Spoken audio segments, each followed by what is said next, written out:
President Carter was from the South, but he did have ties to West Michigan, primarily through his bond with former President Gerald R. Ford. Our Matt Witkos is outside the Ford Presidential Museum in Grand Rapids with a look back at the former rivals turned friends. Carter and Ford had a very much heated presidential race back in '76. However, after Carter won the election, the two became friends. One so strong that the two former presidents promised each other to speak at each other's funeral.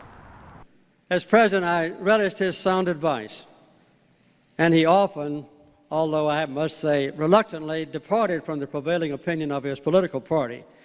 We enjoyed each other's private company.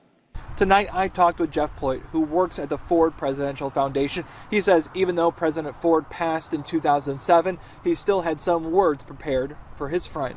Again, as I understand it, that Ford did write a eulogy for Carter.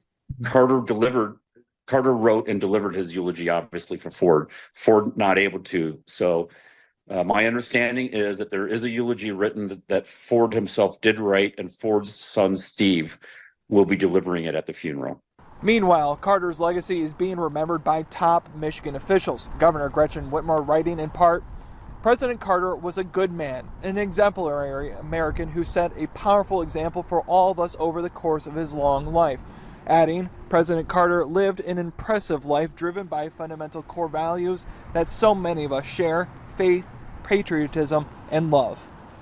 A similar sentiment by outgoing Senator Debbie Stabenow, who wrote, America and the world have lost a truly incredible leader, adding Carter showed us what faith and works really mean.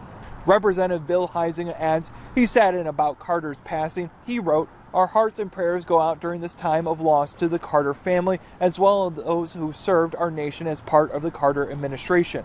Back here at the Gerald R. Ford Library and Museum, they are planning on putting up a commemorative display titled Remembering President Jimmy Carter. They will be having out old campaign buttons and photographs of Carter and Ford together. They'll also be having memorial books for people to sign. That display goes on starting tomorrow. Reporting here in Grand Rapids, I'm Matt Witkos, Fox 17 News.